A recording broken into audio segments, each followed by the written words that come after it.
Bonjour à tous, bienvenue pour cette nouvelle vidéo sur ma chaîne et bienvenue pour cette pioche de lecture automnale. Alors pour le coup que les planètes sont alignées, tout ça, je filme ça le 1er septembre. Il fait un temps automnal au possible. Petite jaquette, petit t-shirt de circonstance, j'ai envie de te dire. Bref, je suis aux anges. Pour cette pioche de lecture automnale, ma foi écoutez, j'ai fonctionné de la même manière que pour la pioche d'été. C'est-à-dire que je m'en suis fait une petite listouille là, voilà, et je me suis dit, du moment que ça passe sur une page de Bugeaud, c'est faisable. Parce que pour l'été, j'ai quasiment réussi à tout lire, ce que j'avais prévu à 3 livres près, de ma pioche de l'été.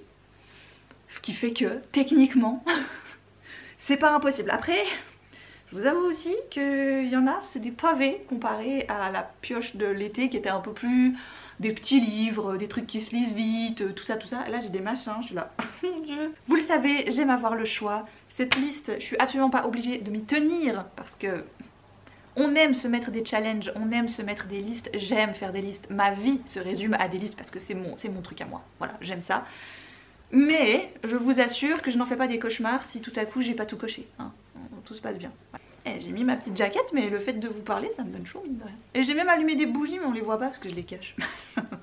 Bon, on est mieux comme ça, et mine de rien, je pense que c'est le fait de m'être préparée, d'avoir sorti tous les livres aussi, parce qu'il a fallu tout sortir des bibliothèques pour que je les ai directement ici. Vous le savez, pour que ça aille dans le petit coffre qui est juste là. Et avant de rentrer dans le vif du sujet, avant de même débuter, parce que je vous rappelle que les livres présentés dans ces vidéos, je ne peux pas vous donner d'avis dessus parce que je les ai pas encore lus. C'est ce que je prévois de lire pendant la prochaine saison.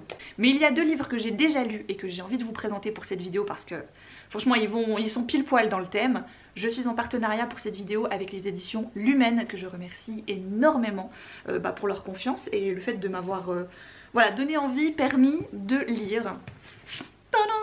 Les monstres de Rookhaven, c'est sorti l'année passée, je vais plutôt les mettre là, c'est plus de place de ce côté. C'est de Padraig Kenny, c'est illustré par Edward Bettison avec énormément de talent. Je l'avais déjà dans ma pioche de lecture de l'automne dernier et je n'avais pas eu le temps de le lire. Je comptais le mettre justement dans la pioche de cet automne, mais entre temps les éditions Lumen m'ont contacté. Je me suis donc empressée de lire le premier tome là à la fin de l'été. J'ai beaucoup aimé, c'était vraiment très chouette, je vous en parle très rapidement après et surtout j'ai eu l'occasion de pouvoir lire Les Ombres de Rookhaven, qui est donc le tome 2 de la série, avant sa sortie parce qu'il paraît là, aujourd'hui, le 8 septembre. Si vous cherchez des livres vraiment parfaits pour l'automne, alors là, je pense qu'on est servi. Dans le manoir de Rookhaven se terrent, se cachent, vivent plus ou moins en paix des monstres. Un certain pacte les protège entre les habitants du village et eux. Eux, de leur côté, ont interdiction de manger les humains. Et les humains n'ont pas le droit de venir les chasser sur leur territoire, comme ça a déjà été le cas. En gros, les monstres mangent les humains, donc les humains chassent les monstres. Le manoir est protégé par un enchantement, mais un beau jour, 2 enfants arrivent à passer l'enchantement et se retrouvent au manoir de Rookhaven, entourés de monstres, etc. Heureusement, la jeune Mirabelle va prendre soin d'eux, va les garder sous son aile, et ce qui commence un petit peu à inquiéter tout le monde, c'est que si l'enchantement est en train de se détériorer, c'est pas seulement pour protéger les habitants du village et le monde entier des monstres qui pourraient éventuellement recommencer à les bouffer, c'est aussi pour les protéger de quelque chose qui pourrait rentrer chez eux et qui est encore plus dangereux qu'eux. Je vous résume très rapidement le tome 2 pour éviter les spoils, mais il faut vous imaginer qu'il y a une ellipse de 5 ans entre les 2 volumes, ce qui est plutôt assez cool parce que du coup les personnages qu'on a suivis dans le premier tome, je pense notamment à Mirabelle, il y a eu beaucoup d'évolution pour elle. La grosse différence dans ce tome 2, c'est qu'on est vraiment beaucoup plus axé sur les monstres. Dans celui-ci, on avait plus le côté vie en communauté entre monstres et humains, tandis que là, c'est vraiment principalement les monstres. Surtout qu'il y a une grande configuration qui n'a lieu que tous les 100 ans qui va se passer au manoir de Rookhaven. Plein d'autres manoirs de monstres vont venir à Rookhaven pour faire une sorte de célébration. Mais encore une fois, même si l'heure est à la fête, une grande menace plane sur un des membres majeurs du manoir de Rookhaven. Et vraiment quelque chose qui m'a énormément plu, c'est qu'à aucun moment, que ce soit dans le premier ou dans le deuxième tome, on y parle d'amour romantique. C'est tout le temps tourné autour de l'amour familial, de l'amitié. Et il y a des très belles amitiés Surtout alors dans le premier aussi, hein, c'est pas ça, mais les personnages ont vraiment le même âge. Ce qui fait qu'on comprend un peu mieux les amitiés. Mais dans celui-ci, il y a une amitié qui est un peu discrète, qu'on voit pas trop parce que forcément il y a plein d'autres choses qui prennent de la place dans l'intrigue, des courses-poursuites, des personnages qui ont menti, qui ont trahi, on doit aller rechercher des autres à travers tout Londres, enfin... Mais au milieu de tout ça, une belle amitié très ancienne, très vieille entre des générations qui finalement sont assez proches l'une de l'autre, mais les personnages ne vieillissant pas de la même manière. Ça crée un écart et moi ça m'a super touchée. Bien sûr, dépendant l'âge que vous avez, peut-être que l'écriture, vous allez la trouver un peu facile. Oui, moi, à passer 32 ans, c'est très jeunesse. Mais j'ai trouvé que c'était du jeunesse très bien traduit, très agréable, très accessible. Ça m'a replongée dans ces lectures que je faisais, avec un peu, vous savez, la couverture par-dessus la tête et puis la lampe de poche, les chairs de poule, la saga de l'épouvanteur, et tout ça quoi. Enfin, je sais pas, ça m'a vraiment rendu cette âme-là. Et alors, franchement, il n'y a pas mieux pour Halloween, vous êtes d'accord? Donc encore une fois, merci beaucoup aux éditions Lumen. Pour rappel, Les Monstres de Rookhaven est déjà sorti l'année dernière et le tome 2, Les Ombres de Rookhaven, sort ce jeudi 8 septembre. Plongeons maintenant dans le vif du sujet. Je ne vais pas pouvoir m'arrêter à chaque fois sur tout le pourquoi, du comment, le résumé, tout ça, hein, vous êtes au courant. Déjà parce que certains, je ne sais même plus les résumer par cœur. Alors, commençons par... un titre que je vais très certainement lire en audio mais que j'ai en format papier. C'est juste que j'ai vu qu'il était sorti en format audio, c'est Circé de Madeline Miller. Au début de l'année j'ai lu Le Chant d'Achille que j'ai vraiment beaucoup aimé, mais c'est vrai que c'est surtout Circé qui me faisait le plus envie. Ça fait je pense 4 années de suite maintenant presque limite que je vous bassine avec ce titre dans ma pioche de lecture de l'automne et que je ne l'ai toujours pas sorti. Mais cette fois ce sera chose faite vu que je vais l'écouter sur le trajet du travail. Les Herbes folles de Jane Hamilton. Alors celui-ci, je vous avoue, je sais plus trop. Je l'ai chopé à Emmaüs pour 1 franc. Voilà. Mais le 1, franchement, cette couverture, voilà. Arrête de tirer dessus. 1900... Dépôt légal 1960. Voilà, il est plus vieux que mon père ce machin. J'avais reçu de l'une ou l'un d'entre vous, je ne sais plus mais il y a fort longtemps, La Renarde de Marie Webb que j'avais dans ma liste d'envie il me semble, mais bien sûr réédité, je crois aux éditions Libretto avec autre ouverture, tout ça, et j'avais pas fait le lien que, en fait je l'ai. Je l'ai, La Renarde, c'est l'histoire d'une jeune fille, Hazel, qui vit visiblement un peu sauvagement dans la forêt et dont un chasseur va tomber très amoureux, donc ça va la mettre dans la gamji, hein, voilà. Ceci... Ça fait un moment déjà hein, que je vous en parle. Une journée d'automne de Wallace Stegner et puis Le Nom des étoiles de Pete Fromm, de livres de chez Totem que j'ai depuis un bon petit temps maintenant, paquet d'années j'allais dire, mais peut-être pas, mais quand même. Oui, 2018 pour celui-ci. Il me semble que chaque année je sais les mêmes, tu sais. Celui-ci je l'ai acheté il y a pas longtemps parce que je le cherchais vainement à Emmaüs et bon voilà, je suis jamais tombée dessus donc un beau jour je me suis dit que j'allais l'acheter tout simplement. C'est La Maison hantée de Shirley Jackson. De Shirley Jackson j'avais lu Nous avions toujours vécu au château qui était vraiment très bien, que j'avais beaucoup aimé. Et surtout La Maison hantée c'est le texte qui a inspiré la fameuse série Netflix de... House Haunting Hill, je sais plus quoi, enfin bref, une série d'horreur que moi je ne regarderai absolument jamais parce que c'est hors de question que... Voilà, je veux dire, Vincent a regardé le premier épisode, il m'a dit c'est pas pour toi, ok. Par contre, vous savez peut-être ou peut-être pas, mais en livre je suis beaucoup plus capable de gérer l'horreur parce que je sais pas, mon cerveau il édulcore la scène et ça me fait beaucoup moins peur. American Witches, il était aussi dans ma pioche de l'année dernière, je n'avais pas eu le temps de l'en sortir. Je sais pas ce que j'ai foutu l'année dernière, il me semble que j'ai quasiment rien lu, mais bon. Quand je vois la quantité que j'en ai là-dedans, là cette année, mais je le sens bien, je le sens vachement bien. Ça se passe de commentaires, hein. Peut-être qu'un jour vraiment je vais lire le premier tome des 7 sœurs de Lucinda Riley, voilà. Vraiment, on y croit. Ah celui-ci, j'aimerais vraiment parce qu'il y en a 6 et que j'ai déjà les 6 donc il faudrait vraiment que je m'y mette. Surtout que je l'ai vu partout comme étant vraiment la saga juste incroyable entre saga familiale avec des secrets tout ça et en même temps ce côté un peu étrange, mystère, horreur. Blackwater, le premier tome, La Crue de Michael McDowell qui a été réédité là aux éditions Toussaint Louverture, Monsieur Toussaint Louverture pardon. Oh là là, regardez, c'est shiny, oh là là là là. Oh, voilà, là, cette fois je le sens bien. Parce qu'il faut, tu vois, à un moment donné, je vais lire enfin le dernier tome des Bannis et des Proscrits de James Clemens. J'hésiterais même presque à commencer avec ça, comme ça je me dis c'est fait, tu vois. Je sais enfin la fin, parce que je veux savoir comment ça se termine. C'est... Là maintenant... Alors je suis un peu dépitée parce que voilà pour les poches. Je pensais que j'en aurais plus que ça, et sinon le reste c'est que du grand format. Oh god. Tout ne passera pas dans le coffre, hein. Ça c'est clair et net déjà. Celui-ci, ça se passe de commentaires, vous l'avez vu, je pense absolument partout. Comme d'hab, j'ai 10 trains de retard parce que, en tout cas 2, parce que la trilogie est déjà finie, déjà tout qui est sorti quoi, voilà. Donc Le Prince Cruel de Holly Black, paru aux éditions Rajo, il y a quoi, 2 ans? Ah, peut-être pas, 1 an et demi, allez je dirais, c'est pas si vieux que ça. Mais dans le monde de l'édition, ça va tellement vite, dans le monde du livre. Je ne sais pas encore si ça va me plaire, j'ai des doutes, parce que je ne suis pas une adepte de ce qu'on appelle sur Booktube la romantaisie. C'est-à-dire que c'est de la romance dans un monde de fantasy. Vous savez que je fais partie de ces gens qui ont détesté A Cotard, donc A Coat of Thorns and Roses. Tiens, c'est quoi le titre en français déjà? D'épines et de ronces. Un royaume d'épines et de ronces. Oh, je sais plus. On a lu le premier tome il y a plusieurs années avec le club des moldus de lecture, quand on avait encore un club de lecture. Et j'ai pas aimé du tout cette lecture. Ça n'a pas été mon truc. Je sais que beaucoup m'ont dit mais il faudrait vraiment que tu continues la suite, nanana. Mais voilà, franchement quand un tome 1 te donne pas envie, qu'est-ce qui pourrait te motiver à lire le tome 2, tu vois? Juste qu'on te dise que c'est mieux, ça n'encourage pas. Donc je ne pars pas gagnante avec celui-ci, mais je l'ai.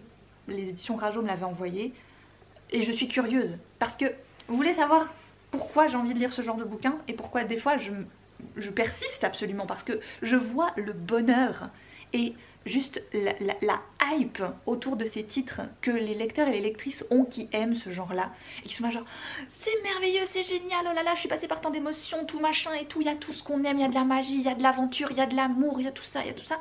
Et je me dis mais moi aussi je veux ça en fait. Mais je sais pas, ma tête elle fait un blocage.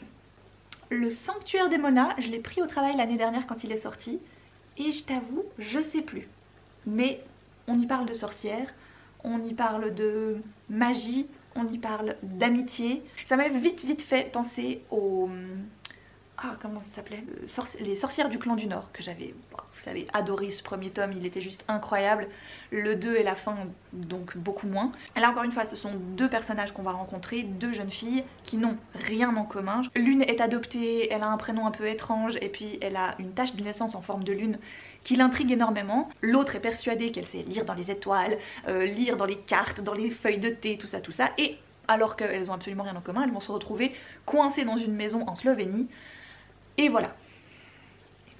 Toujours aux éditions R, j'ai pris Les Ailes d'Ombre l'année dernière et je crois que le tome 2 est sorti ou va sortir là. Je ne sais plus. Ça m'intéressait beaucoup parce que ça se passe dans une sororité, dans ces grandes maisons de filles aux États-Unis, dans les universités. Sauf que c'est une sororité qui permet de dissimuler un coven de sorcières. Le coven de sorcières est dirigé chaque année par la meilleure d'entre elles. Et cette année, c'est une en particulier qui espère reprendre le flambeau parce que ça fait longtemps qu'elle est là, que sa mère a aussi fait tout ça, enfin voilà, c'est un peu de génération en génération. Sauf qu'une toute nouvelle arrive, un peu plus puissante qu'elle, qui connaît pas grand chose au monde des sorcières, mais dont sa mère était hyper forte en termes de magie. Ce qui fait que voilà, ça commence un petit peu à se chamailler à cause de tout ça. Les filles qui ne mourraient pas, c'est une sorte de réécriture, réinterprétation du fameux mythe de Dracula. 2 jeunes sœurs ont été kidnappées par le fameux Vlad Tepes l'Empaleur, et tous les temps de temps dans le château il y a une de ces filles qui disparaît, et quand c'est la sœur, l'une des 2 sœurs qui disparaît, forcément que l'autre veut absolument se mettre à sa recherche et la retrouver. Entre temps elle va faire une rencontre. J'ai un petit peu peur parce que Kieran Millwood Hargrave, elle adapte énormément son style selon l'âge de ses lecteurs, c'est à dire que j'avais lu un titre l'année dernière d'elle qui était quand même très jeunesse, et du coup je m'étais un petit peu embêtée. J'avais lu Les Graciers, qui là par contre est vraiment très adulte en termes de littérature, et j'avais bien aimé. C'était un bon livre et tout, donc j'espère que là on est un peu entre les deux parce qu'il est quand même chez Michel Lafon Jeunesse, mais ça paraît d'être quand même pour un chouïa plus âgé que celui que j'avais lu l'année dernière. Alors les âges sombres, je ne sais plus, mais je l'ai trouvé à Emmaüs pour 4 balles et je sais que ma mère l'a lu et l'a adoré. Truc machin qui se passe au Moyen-Âge et autres, avec, je crois avec des béguines aussi à un moment donné, enfin bref. Le machin, c'est, tu peux assommer quelqu'un avec, je pense, tellement il est lourd, mais il a l'air très bien. Je sais que ma mère l'a adoré. Celui-là aussi, franchement, cette année j'y crois. Les livres d'Emmett Farmer, je vous en ai déjà parlé parce que ça fait je crois 2 ans de suite que je le mets dans cette pioche. Donc cette fois vraiment, c'est l'histoire d'un garçon qui peut relier les livres de souvenirs des gens. Sauf qu'un jour ça part en cacahuète quoi. L'ombre pourpre de Erika Spindler, je l'ai mis dedans. Mais c'est pas une priorité parce que c'est un livre que j'ai déjà lu, mais il y a genre 15 ans. Et ce qu'il y a, c'est que j'en garde un souvenir hyper flou. Et en même temps, c'était le genre de bouquin, vous savez, où vous l'avez lu alors que vous saviez que c'était pas encore vraiment de votre âge, quoique. Maintenant, quand je vois ce que certaines à 14-15 ans ils lisent, je me dis ça va. Ah, j'adore, c'est super! Je l'avais trouvé à Emmaüs parce qu'il n'existe plus bien sûr. Donc il y a le prix forcément, il a coûté 3 balles. Et c'est noté dedans, j'ai lu. Bien. Genre je l'ai lu, c'était bien. Voilà. J'adore, c'est super, j'avais pas fait gaffe à ça. Et puis c'est l'histoire d'une fille qui a été abandonnée par sa famille. Puis après elle va vivre dans un cirque à un moment donné je crois. Vous savez c'est une sorte de... Pas quand même une Madeleine de Proust parce que pour moi une Madeleine de Proust c'est vraiment que tu t'en souviens mieux. Mais là, je me souviens de cette sensation de... Tu sais, c'est un livre pour les adultes et moi je suis pas encore une adulte. Voilà, mais quand je dis que c'est pas une priorité, c'est parce que... Voilà, c'est un peu juste pour me remémorer des souvenirs. C'est pas vraiment pour redécouvrir complètement l'histoire, quoique vu mon souvenir hyper bancal. Alors, celui-ci, je suis hyper contente. Bien que je ne sache plus vraiment de quoi ça parle, mais je la mets dans ma liste d'envie depuis très longtemps. C'est Sorcière associée de Alex Evans, que j'ai hésité 1000 fois à prendre depuis qu'il est sorti en poche je crois, parce que je me suis dit bah à un moment donné, voilà, prends-le quoi, puis c'est tout. Et je l'ai trouvé à Emmaüs, je suis trop contente, vraiment, Emmaüs de Fribourg, best Emmaüs ever, je trouve tellement de trucs là-bas, c'est incroyable. Et je sais plus vraiment de quoi ça parle, mais de magie et de sorcière. Bien sûr que vous voyez le résumé un peu bateau que je vous fais, je vous laisserai aller chercher tout ça par vous-même dans la barre d'infos. À chaque fois je vous mettrai la liste de ma pioche de lecture d'automne. Vous pouvez cliquer dessus, vous arrivez sur tous les titres, et quand vous cliquez dessus, bah, y a le résumé qui s'affiche. C'est peut-être plus simple comme ça. Celui-là j'ai oublié de le noter mais je veux vraiment le mettre, hein, parce que au moins en lire un petit bout, parce que ce sont des nouvelles. Toil and Trouble, c'est en anglais, mais c'est un collectif d'autrices. Donc 15 contes de 15 autrices qui parlent de femmes et de sorcellerie. Celui-ci, ce n'est pas une surprise, c'est le 3e tome des aventures de Anne de Redmond, de Lucy Maud Montgomery. Lucy Maud Montgomery.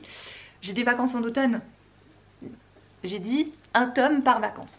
Celui-ci aussi, ça fait, je pense, la 4e fois que je vous le présente. Mais allez, je me dis que cette fois c'est la bonne. Pour tous, je suis en train de me dire ça. Le Dieu oiseau de Aurélie Wellenstein. Donc celui-ci c'est aux éditions Scrinéo, que en plus, il est dédicacé, j'en étais sûre. Mars 2018. Oh bah ça va, ça fait juste 4 ans. Tout va bien. Celui-ci je vous l'ai montré il n'y a pas très longtemps dans une vidéo tranche de vie, c'est Erabundus de Gustave Auguste. C'est une auto-édition. Ah voilà, j'en ai un de retard parce qu'il y a le nouveau qui va sortir. Mais moi j'ai pas encore lu celui de l'année dernière, c'est L'orpheline du Foundling de Stacey Halls. D'elle j'avais lu Les sorcières de Pendle que j'avais beaucoup aimé, que je vous avais chaudement recommandé quand je l'ai lu. Et bah l'année dernière il y a celui-là qui est sorti, et là il va sortir en poche forcément. Et il y a son nouveau, c'est la Nurse du Yorkshire je crois. Dans celui-ci c'est l'histoire d'une femme qui n'a pas les moyens d'élever sa petite fille qui vient de naître. Donc elle va l'amener à un orphelinat. Et elle dit à l'orphelinat que dès que sa situation sera rétablie, elle viendra rechercher sa fille. Je sais plus si c'est plusieurs mois ou plusieurs années qui passent, mais je crois quand même plusieurs années. Cette femme revient chercher sa fille comme promis. Sauf qu'on lui dit que le lendemain où elle l'a amenée, sa fille a directement été adoptée par une grande dame qui avait beaucoup de richesses et tout. Donc sa fille doit certainement vivre très bien à l'heure actuelle. Mais elle veut absolument récupérer sa fille, ce qui est peut-être un petit peu logique. Tu me diras, mais en même temps elle était dans un orphelinat. Donc elle arrive à se faire engager dans la maison où sa fille a été adoptée pour devenir une bonne et voir ce qui est devenu sa fille. Et peut-être la récupérer. Dernière pile, on va y arriver. Celui-ci, je sais plus quand je l'ai pris, mais je crois qu'il y a 2 histoires dans celui-ci. C'est The Bake Shop at Pumpkin and Spice. Dedans on y trouve l'autrice Donna Kaufman et Kate Angel. Voilà, je l'ai pris, vous savez, si je me souviens pourquoi, parce que c'était Daisy qui l'avait présenté sur sa chaîne. Si vous ne connaissez pas Daisy Darling, je vous mets sa chaîne en barre d'infos, mais c'est juste un bonbon. Même si vous comprenez juste l'anglais, elle parle tellement bien, elle a une très très bonne diction. Et typiquement si vous voulez vous familiariser avec l'anglais et que vous adorez les vidéos par saison, etc. avec beaucoup de cocooning, de trucs à thématique et autres, alors elle, c'est la queen. Voilà, je ne jure que par elle, je la trouve incroyable. Et elle avait présenté ce livre je sais plus quand, et j'avais craqué sur sa couverture et je l'ai pris. Celui-là aussi, ah puis celui-là aussi, hein, ça fait... C'est plus des années là, hein. Celui-là ça fait peut-être 2 ans, mais celui-là ça fait... J'ai l'impression bientôt 10 ans que je l'ai. Pas tout à fait, mais je me dis que comme cet été j'ai réussi à lire La nuit où les étoiles se sont éteintes de Marie et Nin, en automne je peux bien me faire le livre de Lily quand même, hein. Donc le premier tome, Le souffle de Midas, c'est pour cette fois. Allez. Et L'année de grâce aussi. One Last Stop, j'ai envie, parce que j'en ai entendu que du bon, que du bien, c'est super, tout ça. Et en même temps j'ai un petit peu peur. Alors là je l'ai en anglais, parce que ben, je l'avais pris en anglais parce qu'il n'existait pas encore en français. Puis entre temps Lumen l'a publié en français. Donc je l'ai en e-book en français sur ma liseuse, au cas où je serais un peu perdue. Mais je vais quand même essayer de le lire en anglais. J'avais lu My Dear Fucking Prince de la même autrice, donc de Casey McQuiston. Et je l'avais pas trouvé foufou. Je l'avais bien aimé, j'avais eu un peu des petits papillons dans le ventre et tout, c'était sympa. Mais il y avait beaucoup de trucs que j'avais trouvé un peu long aussi. Alors peut-être que dans celui-ci ce sera moins le cas. Cette histoire me tente un peu plus, j'avoue, que My Dear Fucking Prince par le côté un peu bizarre quand même. Il y a un côté un peu surnaturel dans cette histoire. August va arriver pour la première fois à New York, elle se dit que maintenant c'est la vraie vie qui commence. Et puis bon, entre boulot, je sais plus si elle fait des études en même temps, enfin bref, elle a une vie à 300 000 à l'heure. Et un beau jour dans le métro, elle va tomber sur une fille. Et là, c'est le coup de foudre. Sauf qu'elle trouve cette fille toujours que dans le métro. Et un peu impossible de la trouver à un autre moment. Puis cette fille, elle a pas l'air de venir de son époque. Voilà. Chasseur de sorcières de Max Sick, j'en ai absolument pas entendu parler. C'est la couverture et le titre qui m'ont fait envie parce que voilà, de la neige, un pentacle, chasseur de sorcières, tout ça.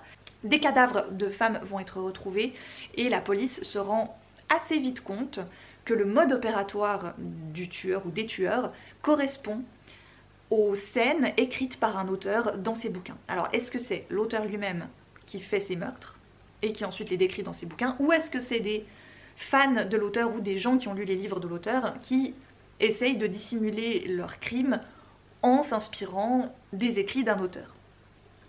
Voilà, je trouvais l'idée un peu, tu vois, du côté romanesque des enquêtes, mais transportée dans la réalité, je trouvais ça assez sympa. Source sorcière, je vous l'ai présenté il y a pas très longtemps, je l'avais reçu de la part de l'autrice Rose K. Bera. Je lui avais dit que j'essaierais de le mettre dans ma pioche et de le lire cette année. On verra si c'est possible. Oh puis alors les 2 derniers là, je sais pas quand je vais trouver le temps de lire ça. C'est énorme. C'est pas possible, il faut arrêter de faire des livres aussi gros. Donc d'abord nous avons La 9e maison de Leigh Bardugo. J'ai tellement aimé Six of Crows. J'ai bien aimé Grisha. J'ai un peu peur de lire l'histoire sur le prince. Il paraît que c'est moins bien que Six of Crows et un petit peu mieux que Grisha. Donc je suis un peu partagée. Mais par contre, là où les avis ont été juste dithyrambiques, c'est La 9e maison. J'ai entendu, mais que du bien de ça. Donc voilà. Ok, j'étais pas partie pour le prendre, ni pour le lire ou quoi, mais... Mais bah voilà, finalement j'ai quand même craqué, je me suis dit que j'allais le prendre parce que c'est vrai que j'avais beaucoup aimé sa plume et ses intrigues et ses personnages dans Six of Crows, mais sauf que là je sais plus trop exactement de quoi ça parle. Mais c'est Leigh Bardugo. Voilà. Et puis alors Lore de Alexandra Bracken. Alexandra Bracken, elle a déjà fait un truc que j'ai pas lu mais qui avait bien marché quand il était sorti, mais je sais plus ce que c'est. C'est juste tout à coup son nom il me revient là. Je l'avais depuis sa sortie, sauf que bah voilà, j'ai pas pris le temps de le lire finalement l'année dernière. Là aussi, regardez ça. Oh, c'est trop beau. Il faut vous imaginer les dieux grecs un peu en mode Hunger Games. Voilà, c'est comme ça que je résumerai la chose. Et le tout dernier, c'est une BD d'horreur quand même, comme j'ai compris. Oh purée, j'avais pas remarqué ça. Oh, je suis dégoûtée. J'ai pris l'année dernière Automnal et j'avais pas eu le temps parce que c'est quand même un comics assez... voilà. Alors c'est un comics horreur. Donc il faudra voir, je pense qu'il y a peut-être des planches, je vais les passer un peu vite. Imaginez là, c'est joli les feuilles d'automne, c'est beau, c'est romantique, tu sais, on fait tout plein de trucs, de petits bricolages, on saute dans les tas de feuilles, tout ça, tout ça. Sauf que dans celui-ci, les feuilles d'automne commencent à tuer. Et là c'est un peu moins drôle, forcément, voilà. Et je remarque qu'il a reçu un coup de cutter comme ça, là, dans les stocks je pense, parce que bah, vous savez ça arrive tout cellophané sur des monstres palettes et autres. Puis bah, le premier il est comme ça, et je pense qu'il y a quelqu'un qui est arrivé qui a dû faire fut pour ouvrir le plastique qu'il y avait autour de la palette.